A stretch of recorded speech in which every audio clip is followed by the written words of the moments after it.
Hey everyone, welcome to low budget review channel. இன்னைக்கு நம்ம ஒரு முக்கியமானவங்களை பார்க்க போறோம். மதுரைக்காரங்களை பார்க்க போறோம். இனிமேல் நீங்கள் மதுரை பரோட்டா, மதுரை சாப்பாடு இதெல்லாம் சாப்பிட்ணுன்னா 500 கிலோமீட்டர் ட்ராவல் பண்ணி போய் சாப்பிட வேண்டிய அவசியமே இல்லை. நானும் மதுரைக்காரன் தாண்டான்னு ஒருத்தர் மதுரையிலேருந்தே கிளம்பி வந்து இங்கே சென்னை கொளத்தூரில் ஹோட்டல் ஓப்பன் பண்ணியிருக்காரு. ஹோட்டல் பேரே மதுரைக்காரங்க தான். மதுரைக்காரங்கன்ற பேரில் ஹோட்டல் ஓப்பன் பண்ணி மதுரையில் இருக்கிற எல்லா ஃபுட்டும் அங்கே கொண்டு வந்திருக்காரு. ஹோட்டல் பேரில் மட்டும் மதுரைக்காரங்கன்னு இருந்தால் பத்தாதுன்னு டோட்டல் மதுரையவே நம்ம ஹோட்டலுக்குள்ளே கொண்டு வந்துட்டார். யானைமலை, வைகை டேம், மீனாட்சி அம்மன் கோயில்னு மதுரையோட அடையாளமான எல்லாத்தையும் ஹோட்டலுக்குள்ளே கொண்டு வந்துட்டாரு. எவ்வளோ நேரம் தான் நானே பேசிட்டு இருக்கிறது. மதுரைக்கார அண்ணனை கூப்பிட்டு ஒரு பேச்சை போடுவோம். நம்ம வந்து ஹோட்டல் மதுரைக்காரங்கன்னு சொல்லிட்டு நம்ம சொந்த ஊர் வந்து மதுரை. இப்போ மதுரையோட ஃபுட்டு வந்து இங்கே கொடுக்கணும், சென்னையில் நம்ம கொடுக்கணும்னு சொல்லி ஆத்தென்டிக் மதுரை டேஸ்ட்டில் பண்ணணுன்றக்காண்டி நம்ம சீரக சம்பா பிரியாணி, பன் பரோட்டா, கொத்து பரோட்டா, சிலோன் பரோட்டா, பிச்சு போட்ட நாட்டுக்கோழி, மீல்ஸு, ஃபிஷ் குழம்பு, இந்த மாதிரி நிறையா நம்ம மதுரை ஸ்டைலில் பண்ணிக்கிட்டு இருக்கோம். பார்ட்டி ஆர்டர்ஸ் பண்ணுறோம். அது போக உங்களுக்கு ஆத்தென்டிக்காக எனக்கு இந்த டேஸ்ட்டில் ஐர மீன் குழம்பு, கோலா உருண்டை, எலும்பு சிக்கா, அந்த மாதிரி ஏதாவது நீங்கள் மதுரையோட ஸ்பெஷல் எது கேட்டாலும் நம்ம பண்ணி கொடுப்போம். இப்போதைக்கு நம்ம கடையில் அவைலபிளாக இருக்குது சீரக சம்பா biryani, parotta varieties, side dish, mutton, chicken, நாட்டுக்கோழி, ப்ரானு, எல்லாமே. நாங்கள் ஆக்சுவலாக மதுரை தான். இங்கே வந்து பிஸ்னஸ்காண்டி வந்து மதுரைக்காரங்க நம்ம மதுரையோட ஃபுட்டை கொடுக்கணும் அப்படின்னு சொல்லி பண்ணிட்டு இருக்கோம். இப்போதான் கொஞ்சம் வெளியே தெரிய ஆரம்பிச்சிருக்கோம். ஈவினிங்ல நிறைய பரோட்டா வெரைட்டிஸ் இருக்கு. சிலோன் பரோட்டா இருக்கு, கொத்து பரோட்டா இருக்கு. அதுல கொத்து பரோட்டால சிக்கன் கொத்து, மட்டன் கொத்து, பிரான் கொத்து, வாழை இலை பரோட்டா இருக்கு. வாழை இலைக்கு இது போட்டாலும் மட்டன் வாழை இலை, சிக்கன் வாழை இலை, பிரான் வாழை இலை இருக்கு. அதாவது பரோட்டா ஐட்டம்ஸ்ல எல்லாமே இருக்கும் நம்மள்கிட்ட. 11:30க்கு ஆஃப்டர்நூன் ஸ்டார்ட் ஆயிரும். ஒரு 6 o'clock வரை இருக்கும். அப்புறம் திரும்ப 7:30க்கு ஸ்டார்ட் ஆகி நைட் 11 o'clock வரை இருக்கும். மதுரைக்கார அண்ணகிட்ட பேச்சை போட்டாச்சு. இனிமேட்டு பீச் தான். வாழை இலையை விரிச்சதும் மதுரைக்கே ஃபேமஸான பன் பரோட்டாவும், சீரக சம்பா பிரியாணியும், நாட்டுக்கோழி சுக்காவும் கொண்டு வந்து கொடுத்தாங்க.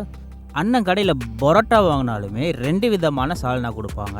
பொதுவாக சென்னையில் கொடுக்குற சால்னா கொஞ்சம் டேஸ்ட்டு ஒரு மாதிரி தான் இருக்கும். ஆனால் அண்ணன் கடையில் அந்த சால்னாவுமே சூப்பராக தான் இருந்துச்சு. அது போக ஸ்பெஷல் கிரேவின்னு இன்னொரு சால்னா கொடுத்தாங்க. அது இதை விட ரொம்ப சூப்பராகவே இருந்துச்சு.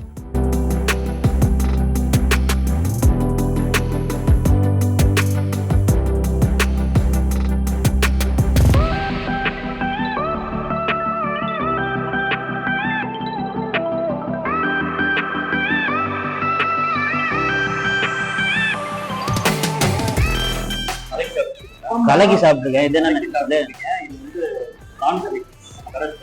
என்ன சொல்ற? மதுரையில கிடைக்குமா?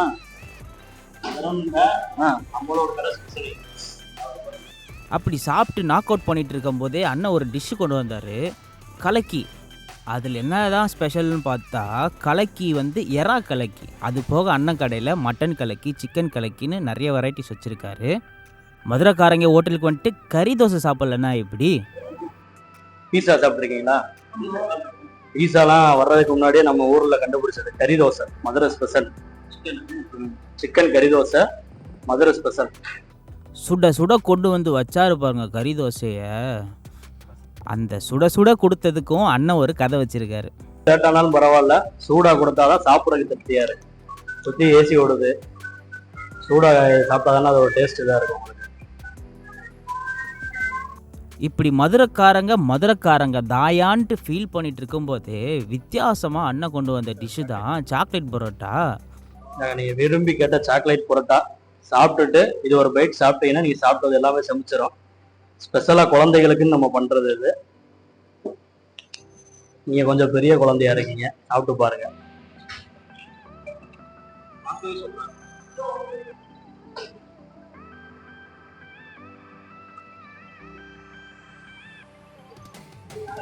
செம்ம ஷாக்காகி போச்சு. என்னென்ன இது வித்தியாசமாக இருக்குது அப்படின்னு கேட்டதுக்கு, இது கிட்ஸ் அட்ராக்ட் பண்ணுறதுக்காக சாக்லேட் பரோட்டா, பனானா பரோட்டான்னு 2 டைப் வச்சுருக்கோம் அப்படின்னு சொன்னதும் 2த்தையும் கொண்டு வாங்கினேன் அப்படின்னு சொல்லி சாப்பிட ஆரம்பித்தது தான் இந்த சாக்லேட் பரோட்டா. சரி, சாக்லேட் பரோட்டா எப்படி தான் இருக்குதுன்னு பார்த்தா கிறிஸ்பியாக, ஸ்வீட்டாக, சாக்லேட்டியாக இருந்துச்சு. டேஸ்ட்டு வேறு லெவலில் இருந்துச்சு. இந்த சாக்லேட் பரோட்டா சாப்பிட்டதும் சரி, அடுத்து பனானா பரோட்டா எப்படி தான் செய்கிறாங்கன்ட்டுன்னு மாஸ்டர்கிட்ட போய் நின்னாச்சு. மாஸ்டர் பரோட்டா மாவை அப்படி ஓப்பன் பண்ணி வச்சு குட்டி குட்டியாக பனானாவை கட் பண்ணி வச்சு மேலே லைட்டாக சர்க்கரையை போட்டு 4ஆக மடித்து தோசைக்கல்லில் போட்டாரு பாருங்க. எப்படா வரும்ன்ட்டு வெயிட் பண்ணிட்டு இருந்தேன்.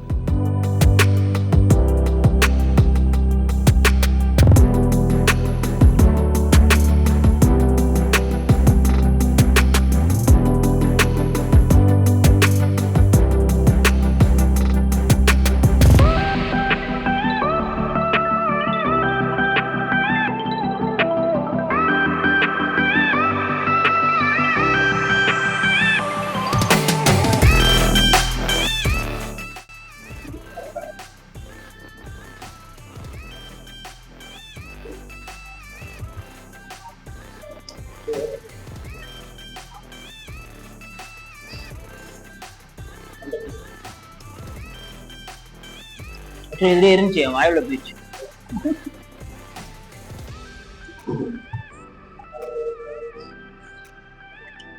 பனானா மெல்ட்டே இருக்கு போலுங்க. சூப்பரா இருக்கும். உள்ள இருக்குமா? நிறைய போட்டோமேனே.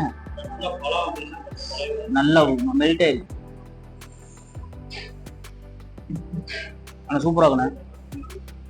இந்த மாதிரி சாப்பிட்டதே இல்லை. பனானாலாம் அப்படியே பரோட்டாவோட மெல்ட் ஆகி அப்படியே பனானா ஃப்ளேவர்லேயே இருந்துச்சு பரோட்டா. கிட்டத்தட்ட நாகர்கோயிலில் சாப்பிட்ற அந்த பல பஜ்ஜி மாதிரி ஒரு டேஸ்ட்டு. சத்தியமாக சூப்பராக இருந்துச்சு. இது எது கூடயும் தொட்டு சாப்பிட வேணாம், ப்ளெயினாக சாப்பிட்லாம்.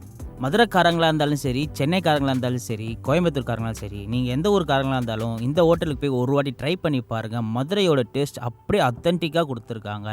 அதான் இது வந்து நம்மளோட ஃபர்ஸ்ட் பிரான்ச்சு. இப்போ ஒரு 1 இயர் ஆகுது. 1 இயரா ஃபுட் இண்டஸ்ட்ரியில வந்து ஜெயிக்கிறதுக்கு பல போராட்டங்கள் நடந்துக்கிட்டு இருக்கு. நம்ம இது வரைக்கும் அஜினோமோட்டோ, பாம் ஆயில் அந்த மாதிரி எதுவுமே யூஸ் பண்ணது கிடையாது. நல்ல முறையில ஃபுட்டை கொடுக்கணும் அப்படின்னு சொல்லி இந்த 1 இயராவும் ரொம்ப கஷ்டப்பட்டுக்கிட்டு தான் இருக்கோம். இப்போ சின்ன லெவல்ல ஒரு ஃபுட் ட்ரக் மாதிரி ஒன்று ரெடி பண்ணி அண்ணா நகர்ல பிரியாணி மட்டும் கொடுத்துக்கிட்டு இருக்கோம். எங்கன்னு கேட்டீங்கன்னா நம்ம Anna Nagar Thirumangalam metro high style அந்த ரெடிமேட்ஸ்க்கு அப்படியே ஆப்போசிட். இங்கிட்ட இருந்து வந்தீங்கன்னா ஜம்ஜம் பிரியாணில இருந்து ஒரு 5-6 கடை தள்ளி 7 ஹில்ஸ் மெடிக்கல் வாசல்ல சீரக சம்பா பிரியாணி கொடுத்துட்டு இருக்கோம். கண்டிப்பா வாங்க, இங்கேயும் வாங்க அங்கேயும் வாங்க, மக்கள் எல்லாரும் ட்ரை பண்ணி பாருங்க. நல்ல ஒரு ஒத்துழைப்பு கொடுக்குறீங்கன்னு நம்புறோம். நாங்களும் எங்களால முடிஞ்சதை கொடுத்துட்டு தான் இருக்கோம். பார்க்கலாம்.